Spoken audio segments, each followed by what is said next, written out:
Our next guest was drafted in the NHL draft in 1997 by the Edmonton Oilers. It was a 5th-round pick.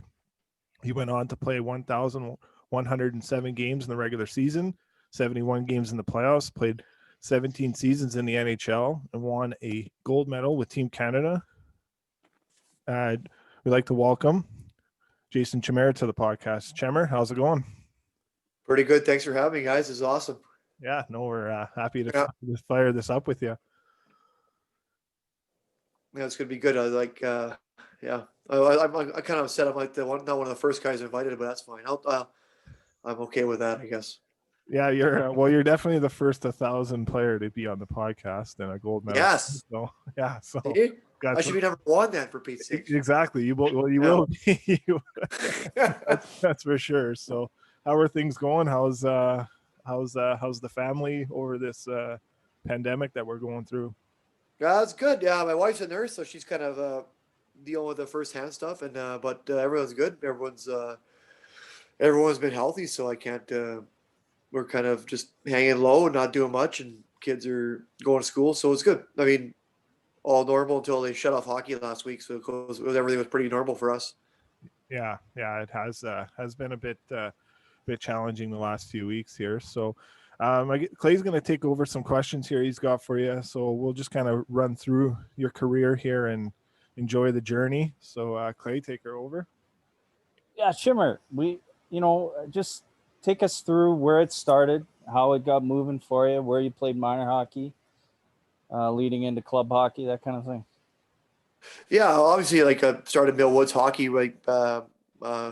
Both of you guys were in Mill Woods hockey, so it's kind of one of those things. It's you grew up in Mill Woods, and that's what you did. You're on the rinks, and I know a lot of my buddies still. I talk to a lot of guys from Mill Woods that played, and it's pretty awesome. And every time we ran into each other the other day, and you see people from Mill Woods, and holy smokes, and it's pretty cool to see how many connections you made just through either my brother or my friends or your friends, or we all are interconnected somehow. So it's pretty cool, and it's like kind of a small community. But yeah, Millwoods hockey was where it was at when I was younger. It was pretty good hockey back then. It was awesome. It was just a really good group of friends, really good group of guys. We seemed to stick together through the years, and that's where it all got started back in Millwoods for sure. Awesome.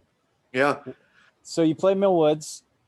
Where do you go from there? Do you go to Southside back in the day when the boundaries were all like that? Yeah, I went to Southside. Yeah, I kind of did the whole thing. Went to Southside Athletic Club after that, and Southside had a good years. Played Bantam double, Bantam triple, then mid AAA. Then kind of went to Medicine Hat after that. So it was, but yeah, really good. It's was connecting with my old buddy Larry Draper the other day. He was my we talked about coaching. He's assistant coaching at Vernon Vipers in the BC, but kind of connected with him somehow. And I was coaching PWAA team last year, so he kind of called me. So he kind of was like a coach mentor, I guess, sort of thing. So he kind of picked his brain a bit, what he thought, and he said he was a lot harder on us than he is with the kids nowadays, for sure.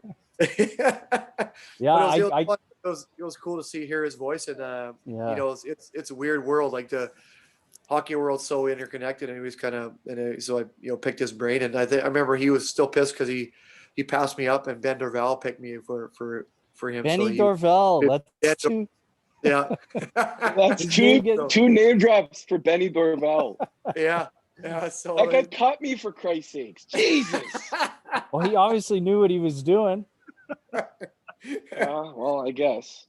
Yeah, Drapes and I talk, periodically, probably every couple months, and he lets me know. I remember, just funny, did he send you binders and binders of drills? And yeah, oh yeah, he was we met one summer when he was back here, and we kind of went to Tutti Frutti for breakfast, and I came in and I was like, what's going on? And he's like, he brought a stack of binders like this. He's like drills and also like, holy smokes, my thanks. So it's pretty he was pretty, and he sent me some videos and stuff on it because he said he's getting pretty good on the video. So he sent me stuff like that. So it's pretty cool. He really cared about it. He's really passionate about it. You could tell. So it was awesome. So obviously Draper, did he coach you in Millwoods? Well, he coached me in little. I think it was maybe Pee Wee. Yeah. I think maybe that kind of days, because Dana was playing with us too. So correct. Yeah. Yeah. So back back then, do you get drafted to the Dub, or do you just get listed? No, I got there was a draft, but I never got drafted because I was a pretty small kid when I was younger, and so I never got drafted. But I got listed by Medicine Hat. I think in the just after I think the mid AAA year, I got listed with Medicine Hat that year. So. And then the next year you go to Medicine Hat. The next year I went to Medicine Hat, and then I wasn't expected to make the team, but it made it, so kind of stuck with there, and kind of it progressed from there for sure. When did you hit your growth spurt? If you don't like, probably when I was getting drafted. I remember when my first year in Medicine Hat, they did Central Scouting came around, they weighed you, and they tried to weigh in height in.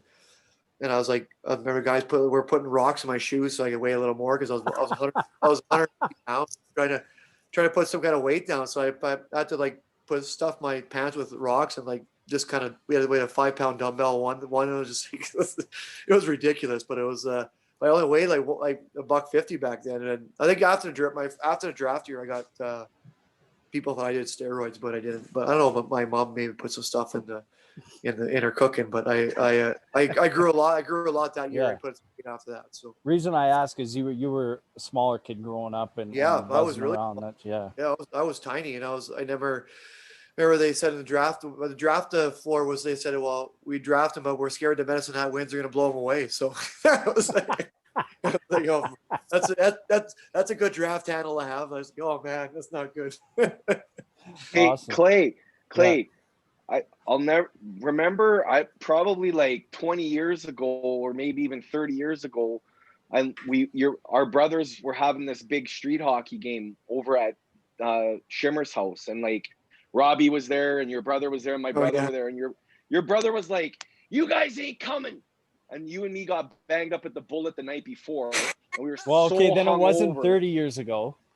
Okay, well, whatever, maybe 20, whatever it was, and then. We were so bored, and we went over there, and everybody. I remember seeing Jay, and he's like, I said the same thing. I'm like, this kid's little, but fuck, he ran like a goddamn gazelle, like just wouldn't stop, man. You know, I'll never forget that. I was thinking about that today, actually. But well, I remember. Anyways, I was in Bantam, and you hear names and all that, and they were talking. I remember, and it was one of those where we had a practice before a game. And Mill Woods was playing, and they're like, "Yeah, you got to watch the Chimera," and buzzing, just a little buzzsaw, just zipping around. And you're like, "Holy fuck!" Yeah, it's funny. You never like those street hockey games were epic back in my where there was like fights and those, but it was all yeah. But you go back, like you say that, you know, like I enjoyed hockey. I always played hockey, but never thought of myself as that way. I was always just played hockey for fun and loved to do it, and it was kind of one of those things that.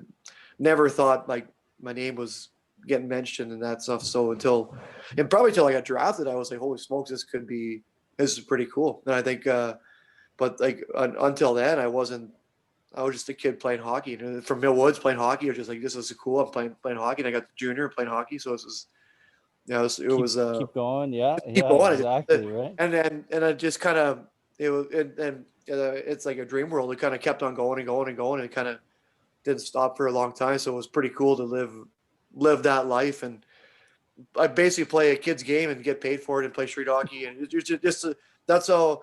And I never looked at it as a job. It was just like it was that fun for me. It was like every day you wake up, you obviously there's stress involved, and there's like a real job, and there's stress of making a team and all that stuff. But like it was never work. It was just like once you got on the ice, it was the best. I mean, you couldn't beat it. That's for sure. Unbelievable.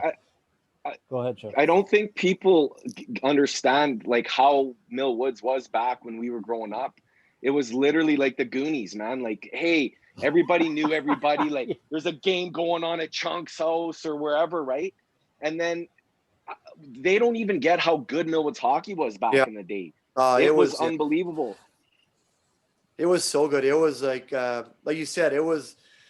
We all got together too, like and brothers of brothers came and played street hockey, and then we were out there rink, and everyone was there, and I think it was a big community, and I think it like, and as you guys have been through the minor hockey league, I think it's kind of lost that feel a bit, right? With with everything going on and everyone kind of having that elite level and people like are always go together and had the same kind of coaches going on. I think that's kind of lost its luster going forward, and which is disappointing. But like you said, Robert, that Millwoods hockey, it was so good back then. It was the best way to grow up in if you're a hockey guy, it was the best way. Kids to push you, kids are like-minded, and it was hockey 24/7. In summer we played street hockey. It was the best. It was an awesome place to grow and up. you always seem to have brothers, like me with Jeff. I played with Jeff, your brother, and yeah.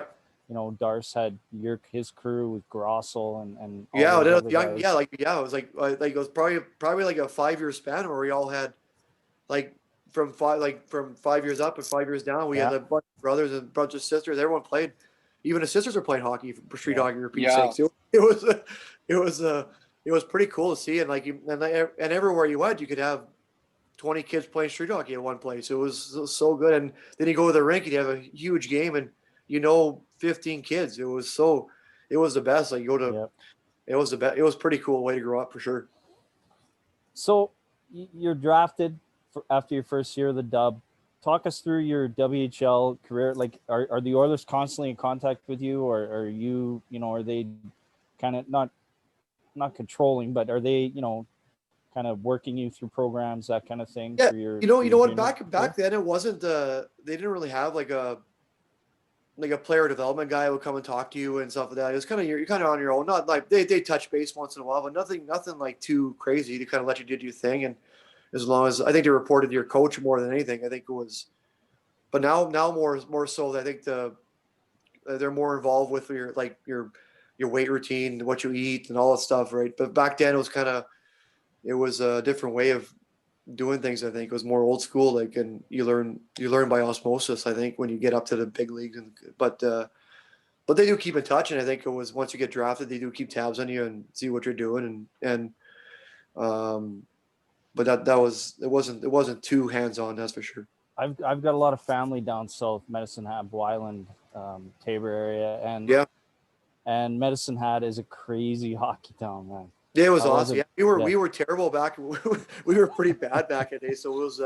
We had the old Smarty box still, the old rink with the 2-seaters, and the guys used to put behind a bench. You guys used to put maple syrup on the guys' benches and on the other opposite benches, and it was awesome. It was like we had the full ice warm ups back then. In the it was like when it first started full ice warm ups because there was too many brawls in the warm ups. So the visitors would warm up like 45 minutes before the game, and you're so cold before you start a game, but there was too many fights, so that was the way it was. Awesome. Trev, go ahead. Jay, so 1997 rolls around, and how much in contact were you with? Did you know you were going with the Oilers, or did you just, hey, did you go to the draft, by the way? Yeah, I did. Yeah, I was. So I was kind of ranked earlier than I went. So I went 121st. I was ranked in the 3rd round, and probably because I don't know what, probably my weight and a lot of stuff happened, that kind of stuff passed over. But you kind of slipped down, and but before the draft, I interviewed probably 10 or 12 teams, but never with the Oilers, and they never really showed interest. And then they get drafted by them was kind of crazy because it was it was my first time my parents went on a plane to go to Pittsburgh they're on a plane to go to Pittsburgh to my draft. So it was kind of a cool experience with them. And it was just me and them, and first trip ever for them. So it was pretty special. But then we got drafted by Edmonton. And I remember it was for the 3rd round on, I had to take a piss in the stands. I was like, I gotta hold this thing. I don't know what's going on. so I had to hold it for quite a while. But it was but they did the draft it wasn't the first round. They did the whole day, so it was done in one day. It wasn't the first round, and the 2nd and 3rd round went the 2nd day. So it was a whole day kind of thing. So you get drafted and you went back to junior, correct? Yeah, I went back to junior for a couple of years until I was 20. And then 20 was my first. So I got the draft. I was 18. So 19. Yeah, 18, 19. I played Medicine Hat still. And then 20-year-old year, I went to Hamilton. Yeah. So I looking back, you know, you're 2 years and you're playing a lot of games there, and you kind of get called up for a game here and get sent back down, and you get called up again. What do you think, you know, those 2 years that you played, what was it that you learned to make that next step? I know, you know, we've talked to a lot of guys, and, you know, they say, well, you know, AHL speeds here, NHL speed there. You had the speed. Yeah. So what did you need to work on to make that next step? Great question. You know what? I wouldn't trade those years for anything, because I had Walt Kyle my first year, and then Claude Julien came in for coaching. So pretty good coaches that I had. And then it was just, I was terrible defensively. I never really got taught the defensive side of the game, because I was always a good player and always scored. And usually you let your good players do whatever the hell they want, and not really. And you're like, okay, I'll take the good with the bad. And I circled a lot as a guy. Like, I kind of relate to like Connor McDavid. Like, I think he could stop and start a little more, but like I was always on the move and tried to play on the move, which wasn't really good for defensive hockey and didn't really be conducive. And Walt Kyle and Claude Julien really stapled my. Said, well, if you're going to play in the NHL, you're not going to be on the first two lines. And I was like, man, it was kind of a reality check, and it was pretty cool to see it. So you got to work on penalty killing, defensive game. You got to get the puck out. You got to be trusted at the end of the game. And they really put it in my mind, and I credit a lot of credit goes to them, because you know, you still, once you get to the NHL, everyone's good, and everyone's a goal scorer, everyone's the top of the game, and you gotta, if you're not willing to accept different roles or be a different player or play 8 minutes or play 10 minutes and actually take pride in going out and taking a penalty shot or blocking penalty kill and blocking a shot, or, you know, like, not getting scored on the last minute of the game, and not having a goal assist or a game, and really take pride in that stuff. And I think that was a really good lesson that I learned in the AHL going forward, because I never really thought of that before, and I always saw myself as a good player. But they taught me that I'm not going to be a first two line guy there. So you got to develop a role for yourself when you get up there. I think, you know what, you nailed it. And I hear that, you know, from a lot of guys that actually loved their time down there. And I think that's what separates a lot of players, is they'll either take it as a positive, yeah, right? Oh, I'm down there for 2 years, or they're going to be like a negative, where they look at it, why am I down here? I'm too good to be down here. Do you know what I mean? And I hear that from a lot of guys, not just yourself. And I actually love that, because I think in today's game, and it was different back then too. Yeah. You guys shared with Montreal, correct? No, we were just the year okay. I left. They started sharing. Yeah. Okay. But no, we were just Edmonton. Yeah, and I think Edmonton suffered for a while not having, you know, a farm system when you know, Cape Breton was gone and Hamilton was gone. They had to share with Montreal and things like that. Like, they couldn't send a guy down there to marinate a little bit and teach him, you know, what that next level was. So, well, and people are always in a hurry to get somewhere, but like, if you're gonna do it, if you're gonna do it right, like, do it right. Don't like be in a hurry to get somewhere. I know, like, a lot of people, like, if their kids don't make Bound AAA right away, they're so pissed off. You're like, well, this is not like, what's no big deal? Like, it's not like, if you're good, you're gonna get discovered. You're gonna get. I mean, it's not. You're not hiding anywhere. And so many parents in Edmonton, I think they, not saying it's a bad thing, but they think they know hockey, but they really don't. And it's not like a dig against them, but they're just not. We've got to play hockey for the right reasons. We're not all making NHL, so and hockey teaches so many good life lessons, and especially down in minors, like, you learn so many good, valuable lessons that help me play in NHL. And if I didn't do that, I would never play in NHL for that long. That's for sure. So, Awesome. So tell us when you finally, you know, you make the team, you make the big club. Tell us about your first game. Tell us where it was. Tell us who was there. I think. Yeah, I can't. Well, I remember my first game that I got called up for. I don't remember the first game that year when I made it. All I remember of that was Mac T saying, Chimera, congratulations, you made it. Bad news is you're not playing tonight. I'm like, okay, well, I'll take the good with the bad. At least I'm not getting sent down. Yeah. But I remember my first game, because my first game was Hockey Night in Canada game. I still got my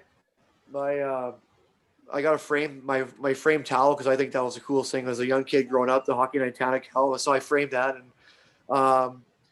but I remember my grandpa was in the hospital, and he was in a palliative care, and I remember that day because he couldn't make it to the game, and I went there after the game and shared a moment with him, and that's the last time I seen him live. But he was one of those big supporters of mine that wanted to see me play my first NHL game, so that was pretty cool. I got to play my first NHL game, and he got to see it, albeit not being in the stands, but he got to see it, which is Yeah.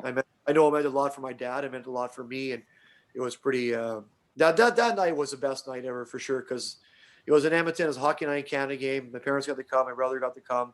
Whole family got. So that's when you kind of pinch yourself and say, "Holy shit, this is pretty damn cool." Yeah.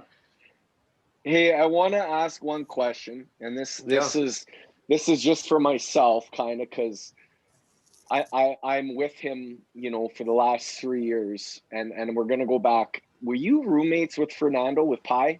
Yeah, we were roommates in Hamilton. We we had it was awesome. We had a little apartment right down by Cops Coliseum there in Hamilton. It was pretty.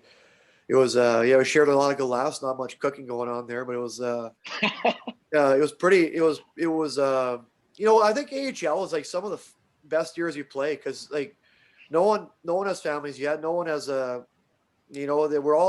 we all think we're rich because we're making. I was making 40 Canadian back then. I thought it was I thought it was the bee's knees and making, but me and Pies had a great time, and him, Pies, and a guy named Brian Swanson I played with when I was younger there too, and he was one of those guys who without those guys you never make it, and there's a lot of timing involved in NHL. There's a lot of luck involved. There's a lot of you got to be good, obviously, but I mean, there's so much timing. There's so many people that help you along the way that don't get recognized, and Pies and Swanee are some of the guys who I try to throw a feather in the cap all the time, because they help me a long ways, and without good line mates you're nothing. I think they helped me a lot, and those years were the best. Living with Pies and playing with them was pretty cool. Awesome. How was his room clean? Nah, well, he's an Italian kid, right? His mom wasn't there to clean up, so he couldn't. He had no one to cook, no one to clean for him, so he was bad. You probably lost weight there. Oh yeah, for sure. That's awesome. So when Rupper told me that you're going to come on this podcast, I reached out to a few people. Yeah. So we've had Doug McLean on this podcast twice. Yeah. So I sent him a text. He told me to ask you the story where he gave you shit after a game, and he felt so bad he apologized to you. Yeah, we were. I think we were doing. I think I was like talking about going for beers or something like after the game, like just like I was trying to joke around, and he was like, but he really got mad at me, and he was like, I was like, holy fuck. But Doug's always been like, I said, I think I can't remember the whole, but I think it was like we're going for beers after, and like just like, you can't say that, like Doug, like just joking around, like yeah. But he did apologize, and he was and he's always said that he's that's the only time he felt bad for throwing it. So they threw me on the bus in the room. And I was like, oh man, like Doug, like I thought I was joking around. I thought I was having a good time, but obviously not. So, but Doug is another guy who's been nothing but good to me, and he's always talked really highly of me, and people like that in your corner is always good to have, and he was always in my corner for sure. Yeah, his first line of the text was like, "Oh man, he played so great for us. He's such a great kid." And then he went on to that story. So yeah, he's a good man. He treated me with nothing but respect there for sure. Yeah. Except for when he yelled. Yeah. He said, he said he felt. I was like, I felt so bad. I had to apologize to him the next day. Yeah, he had the old red face going at me after the game. I was like, holy smoke. Why is it like that we've got these stories from these guys, and it's always been booze involved when they get in shit? Well, I know, yeah. I think it's like Mill Woods. Well, I think it was something like I said in the media, and he didn't want like to portray like that kind of thing in the media. And yeah. And I was like, but I'm like, I mean, people want to hear that. Like, right? People want to hear the people. Oh, well, yeah, I tried 110% there. It was a good try. Like, oh, like Now we're all gonna have some beers tonight. It was gonna be a fun night. So Yeah. So how 100%. was it playing in Columbus for the time that you played there? What can you say about that market? Columbus was awesome. It was obviously college town. Buckeyes were ruled the world there. And it was one of those things that you think of Texas and on like you go shopping on a Saturday night and there's no one in. That's when me and we did all our shopping because there's no one in the grocery stores because everyone was at the Buckeye game or else watching a Buckeye game. So it was empty, but it was kind of a Midwest town. It was very very college oriented, but a really good place to live. Really good place to easy get around. Really good people. That's really when my career took off when I got traded to. Well, I first got traded to Phoenix, never played a game there, then went to Phoenix to Columbus. But that's really when my career took off. Gerard Gallant was a coach at the time, and talk about good guys and one of the good guys in hockey, and just a good coach and cared about everybody, and just a terrific human being. And he was my career really. Play with Manny Lemmerholter there and Trevor Letowski and those guys, and really helped my career take off for sure. Rick Nash was a big piece, and Rick was. We still talk today. He's one of the most humble guys in the world, and probably one of the best elite athletes that I've played with, and just a guy who could take over a game, but just a most humble guy. He paid for everything when you go out. And, you can't say it. Rick was one of the best teammates I played with for sure. Whenever I played, yeah. Yeah, no, it's a great organization and great fan base. They've done good here. And you touched on Gerard Gallant, and we've had Alex Petrovic on here a few times, and he had him in Florida, and he said today he's still the best coach he's ever had. So yeah, speaks volumes of the person. Turk is his nickname. You had Petrovic on too before me. Yeah, well, Jesus, yeah. Well, this is crap. I know. Clay was too scared to reach out to you, so I had to pull the trigger. Oh fuck! Here we go. Here we fucking we're go. doing a good. You sewered me. I doing, told you to get Chimera's number, and you just ended up ringing it up. Who cares? We're a team. I gotta make myself look good. Yeah. No, that's awesome. So you play in Columbus, you go to Washington.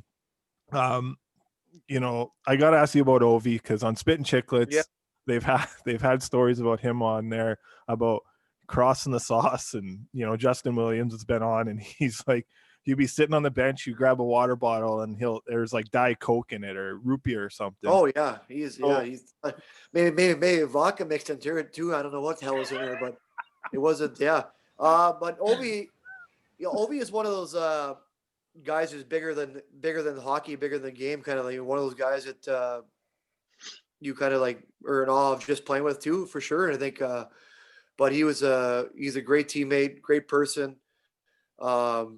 Treated my kids with utmost respect. Kids are like, they know his hockey. Kids are a lot in the locker room a lot of times, and so Kale and Ryan are in there a lot, and he treated them unbelievably. And I'll tell you a story. We were in. I got traded from Washington to. I was in New York, and so I went there and didn't trade. But so the New York, in the Barclays Center, you'd pass by where the visiting players get on the ice. You pass by, and so Kale and Ryan didn't come to the rink because we were kind of an hour away to take a train to their game, and it was kind of a whole rigmarole trying to get to the game in on the island there when we played in Barclays Center. When you get on for the warm-ups, the visitors pass right by the Wise room where all the Wise and kids and stuff are. So Kale and Ryan peeped their head out, and Kale looked, and Hope's like, "Hey, Kale dog, what's up?" And so they called him over, and Kale came over, and Ovi gave him a big hug, and like Backstrom gave a big hug. Wilson was high-fiving him, and Hope's high-fiving, and just like it was like Kale still talks about this to this day. It was one of the coolest things ever. And I think for him, and my wife's like, "Don't stick your head out there, leave him alone." But as soon as the guys saw him, they called him over, and it was just it was pretty cool for him and pretty cool for me to hear that after. And it was just pretty special, those guys that do that and make his night special. And people don't realize that, but Kale's 13 now. He takes that along with him still to this day, which is pretty cool. Yeah, that's awesome. So that's the type of guys Ovi and those like Hopi and Backstrom and those kind of guys are. They're just classy guys. Well, speak of your time there, like you spent a big chunk of your career with the Washington Capitals. You guys had some really, really great teams there. Yeah, you're a huge part of it too. Speak to that team, that organization, the teammates you had there. Yeah, so when I got traded for Columbus to Washington, like holy, like I went from like I think we were dead last to like first by a mile. There, we won the President's Trophy that year. I'm like, holy fuck, I'm gonna win a Stanley Cup. This is unbelievable. I'm like, this is fucking unbelievable. And I was like, like I was upset for a bit when I got traded for Columbus, but we just had Kale because Kale was young, so it was an easy move. We moved right away and then going to the nation's capital is pretty cool, but it didn't end up winning a cup. We lost a lot of game sevens. There were a lot of heartbreak game sevens at Pittsburgh, New York, and kind of like just never got over that hump. And but like you play with Backstrom, Alexander Semin, you play with like Wilson, Holtby, Ovi, obviously, and all these guys. They were just like when I first got there. Thomas Fleischman was there. Who else was there? Like just like you're like holy smoke, this is like a who's who of hockey. So it was pretty cool. And playing those guys and just watching those guys in practice was another element. You're just like you're kind of in awe of what they do, and you never seen that kind of stuff before. Like I played in NHL, but I could never get to that level, and those guys were at a different level. And it was just like guys like Rick Nash and Backstrom and Ovi and those kind of guys were just on a different level, which is you could never get to. It's they're like unicorns. Yeah. Speaking of Mike Green, he had some 30 seasons. That's another guy there. So we came when he was at his prime, like when I got there. So yeah, Mike too. Another quality human being too. Mike was an awesome guy, and just like he would control the backhand like no one's business. He would like the power play was like that power play was unbelievable.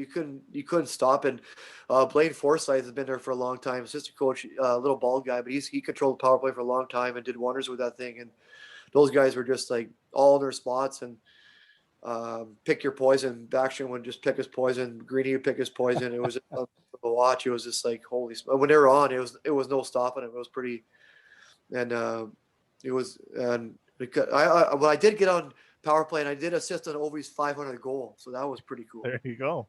A little wobbly sauce, but yeah. That's awesome. So when you were there, you had three really great coaches, in my opinion, and you could speak to this more because you know them, you played for them. But speak of Bruce Boudreau, it's a loaded question because there's going to be three guys, but Boudreau, Adam Oates, and Barry Trotz. Like those guys of just as persons, and what did you and Hunter for a bit. Oh yeah, Hunter. Yeah, sorry, Hunter. So four. Yeah. So speak of those guys and what you learned from all four of those coaches during your career and your time. Yeah, so I was kind of when I was younger. I never really was kind of stubborn. Never really like when I first started. I think I was never really in tune to learning that much, and then I went to. Billy Moores really helped me out when I was young. When I went to Edmonton, when I came to Edmonton, Billy Moores was a huge impact. Showed me a lot of video, and then, well, speaking of like those coaches, first Bruce was the ultimate players coach because he was just he loved it. He was just he come in, his shirt was tucked up to here, and it was like the best. He was like Santa Claus. He was the best guy ever. He'd get mad at you the night before. He apologized to me. Next day I go, you don't have to apologize to me. Like it doesn't matter. Like it just happens. If you're mad at me, that's okay. You don't have to apologize. But he was really good. Like really, he was really good system wise. Like really, really good video wise. He had some good stuff and I think Adam Oates came for a bit. He thought the game really differently. He was a thinker for sure. I learned a lot from him. He made me change my curve of my stick, which I think a lot of things probably, but I went from a dead heel curve to Joe Sakic kind of curve because he said I couldn't pick the puck off the wall and couldn't shoot good enough. So I changed my curve, and so that was kind of. I was just listening to another podcast. I think Stamkos Oates said the same thing to Stamkos. Yeah, I know. So I was like, well, but he was a different guy for sure. And Oates, but you learn that once you learn to pick people's, like listen to people, what they're saying and try to pick up on different stuff. Everyone's got some, that's why I love coaching so much. I love like when people ask me questions and I don't know it all. And people could talk like, if people want my drills, I have my drills, or you want my drill, or I need that drill. But people are like, seem so secretive nowadays of what they do or what they're doing with their kids or like, hey, what are you doing with your kids in summer? Well, I don't know. Then you go see him on the ice at Millwoods Rec Center. Well, what? I thought you were doing nothing. Yeah. So, but like picking the brain of Oti was great because he thought the game differently and where to be to score goals. He taught me how to score goals a little more, and then Trotz came. Trotz was a different kind of guy. He wasn't quite the maybe offensive minded as Oti, but he brought like very a team oriented structure in your game and brought that kind of stuff to the game, and he really implemented a team defense, team offense, and kind of go from there. So, but it was each coach was good. Like you said, you learn from all of them. You take a lot of stuff from, and you take a lot of stuff from like coaching the kids now from them for sure. You speak a lot of stuff that they spoke to you as a player. So That's awesome. And moving on to the Islanders, you played your 1000th game with that organization, correct? Yep. Yeah. So I was messaging the Boychuk family to try to get some stories, and Johnny Johnny was, you're lucky he got off on this one. Johnny's out of town, so I couldn't get anything back. Oh, so, yeah. So you got off scot-free. So he we'll have to get you back on to tell some stories that he's going to share. Maybe we'll get you guys on together. But that'd be all. Johnny's one of my good buddies. He's one of the. He said like there's so many good guys, and he's one of the good guys in hockey. I've worked out with him for a lot of years, and he's just a good human being. And he's a guy. If you said, hey, I need some help, he'd drop anything to help you out in this. And he's a really good person. Yeah, no, exactly. I went to school with them. We obviously went to different high schools, but just a great family too. But your time like that, how special was the 1000th game? Where was it? Tell us about that story and how awesome that was. Yeah, it was. And what kind of presents? What kind of presents did you get? What'd you get? Well, I got a golf trip from the guys, and I got a silver stick and a bunch of jerseys, a couple of jerseys, say 1,000 on them, and hanging up and around here.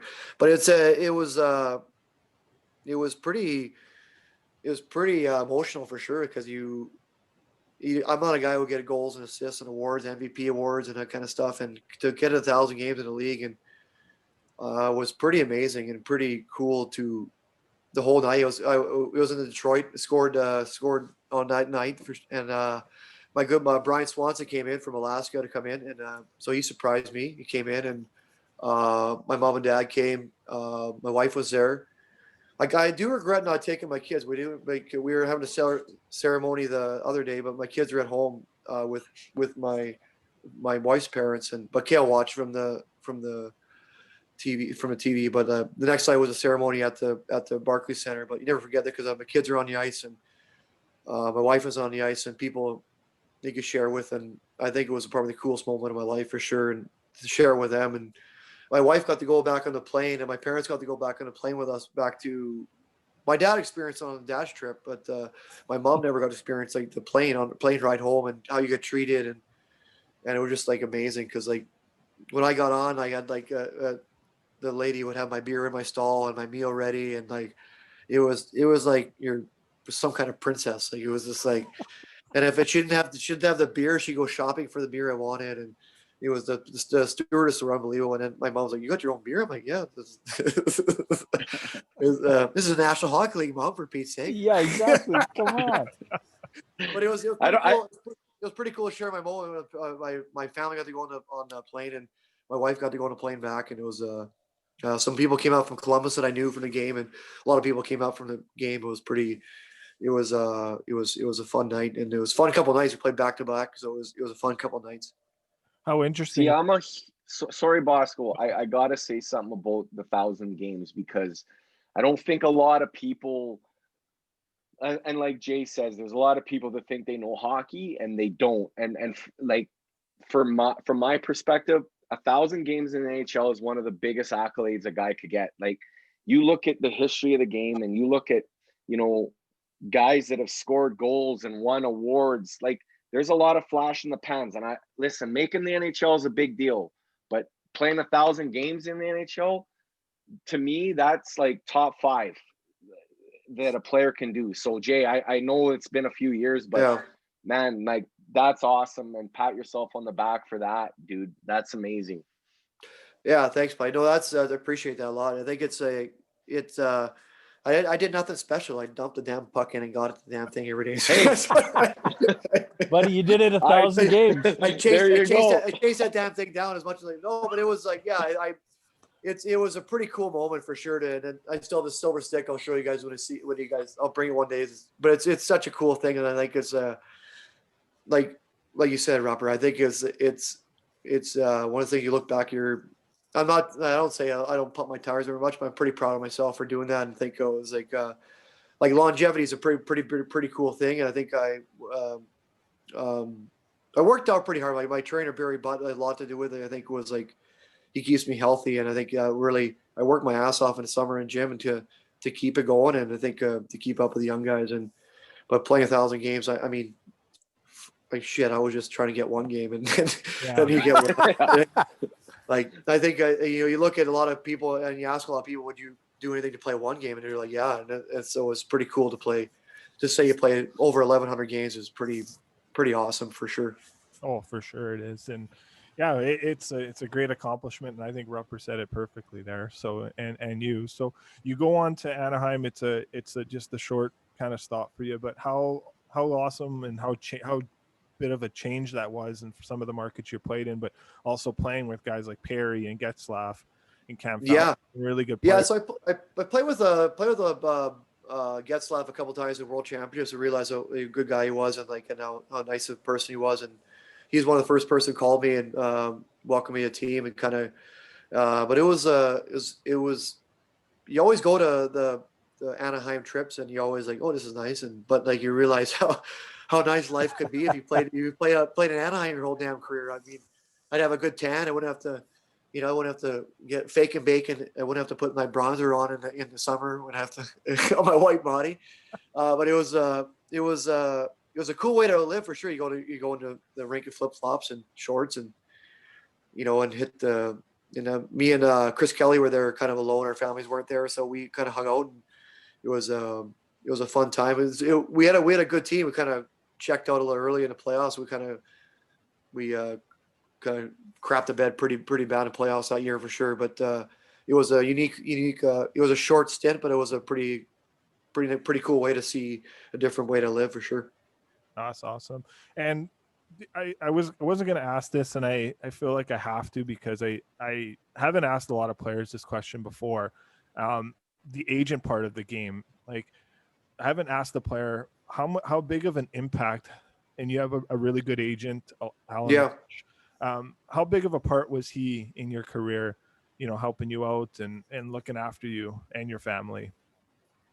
Yeah, I remember the first time because we didn't have any money as we were growing up too much, and when I was getting drafted, the first thing he flew my mom and dad down to Pittsburgh and me down to Pittsburgh, and not that it was a big expense probably for him, and but to me it was a huge deal at the time. He didn't have to pay for it, didn't do anything, and to pay for a hotel, pay for my parents' hotel, and right from then on he kind of looked after you, and I think the more so they have your back when you're not even expecting it. I think they do a lot of fighting for you behind the closed doors that no one sees, and they do a lot of pumping your tires when you're not playing good, and when you're playing bad, when you're playing good, they kind of reassure you doing things well, and they keep everything in check. I told my agent I always made it easy on him because I never had to sign.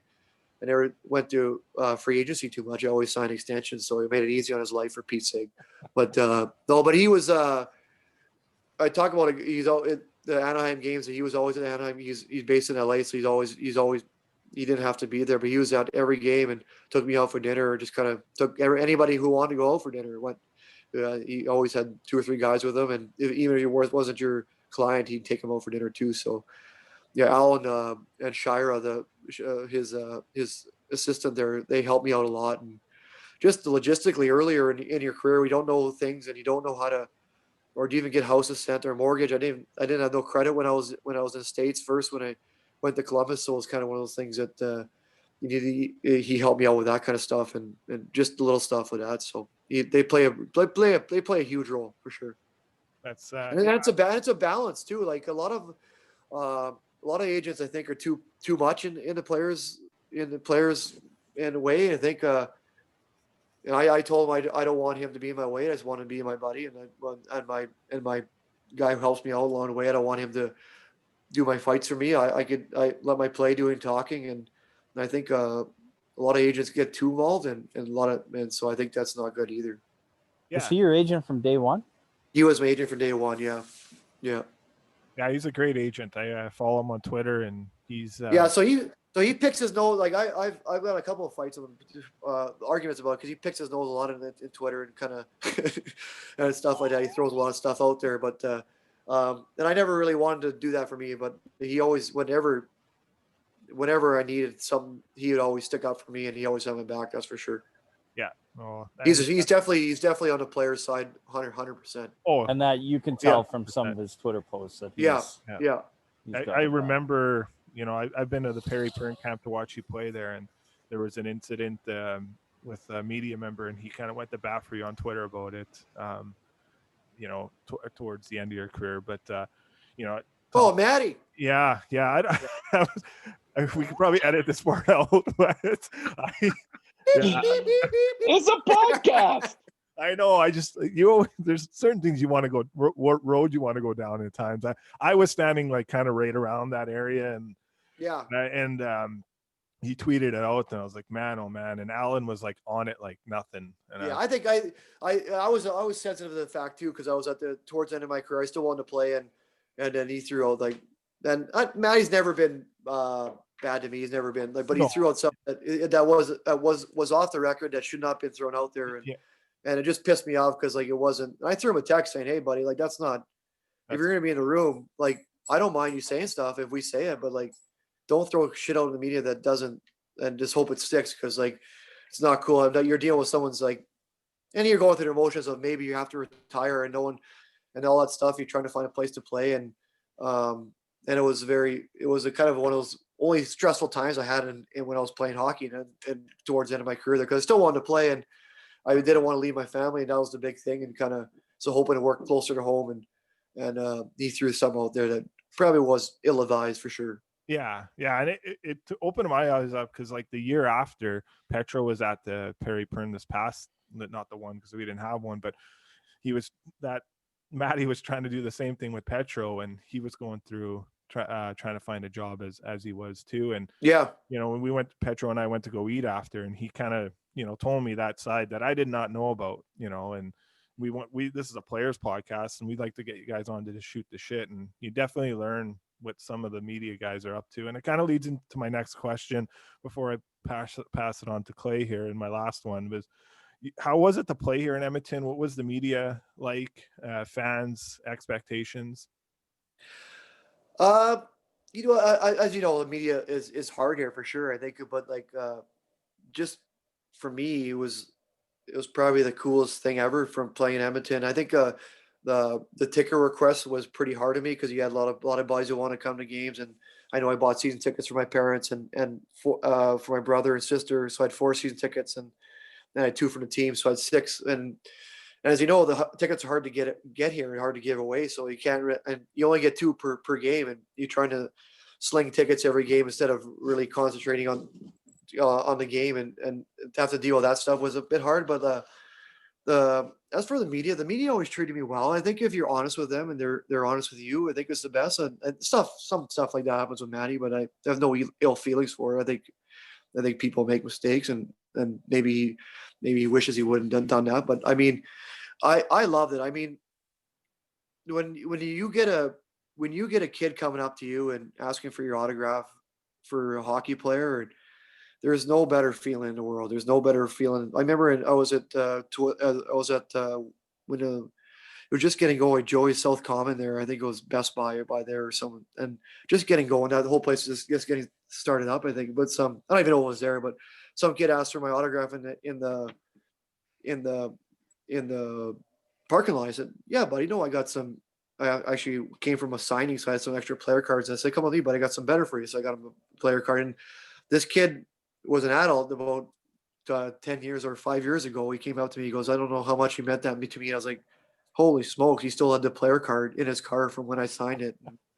Wow. It was pretty. It was like I was like, holy smokes, that's unbelievable. He goes, you don't realize how you made my day that day. And I was like, holy smokes. And that's stuff you can't put a price on. And that's, and for that, and I would rather have a fan base and a media base that care, and you make a lot of money. So you should be able to call out the media. You should be able to be scrutinized a bit. You should be able to get booed. People pay big money to watch your game. So if you get booed, you're probably playing like shit. So like, it just goes hand in hand. I think it's great to play because I was in Columbus where you're not recognized so much, and the fan base wasn't so knowledgeable, and it wasn't the greatest atmosphere. But then you get to where you go to Washington, you get a good fan base, and Edmonton is the best fan base, and it just makes it that much better of a hockey experience. And you could say there's a lot of bad things about it, but the good outweigh the bad by a lot.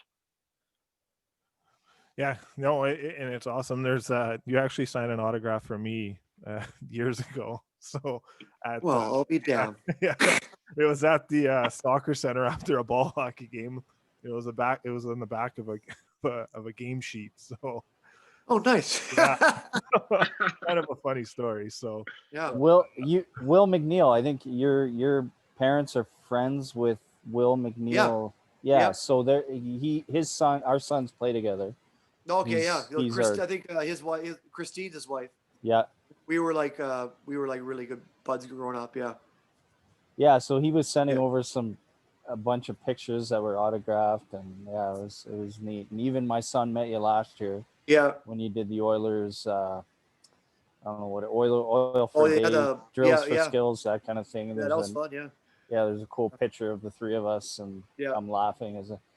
Are you doing work with the Oilers? Yeah, I was doing that kind of second shift program again. Me and Pies were running it, and then kind of got shut down, obviously with all the local the new shutdown measures. So hopefully get that going again. I believe and like another thing with that whole shutdown, I think kids need an outlet to play hockey, and whether it be parents not in the stands, I think every parent would be okay with their kid playing hockey without being in the stands for sure. Because I think you realize how kids miss it, and they need that outlet, and they need that some other to look forward to in their life for sure. And then if there's any way to get that hockey back going, or sports in general, gymnastics, like that kind of stuff for kids is imperative for youth for sure.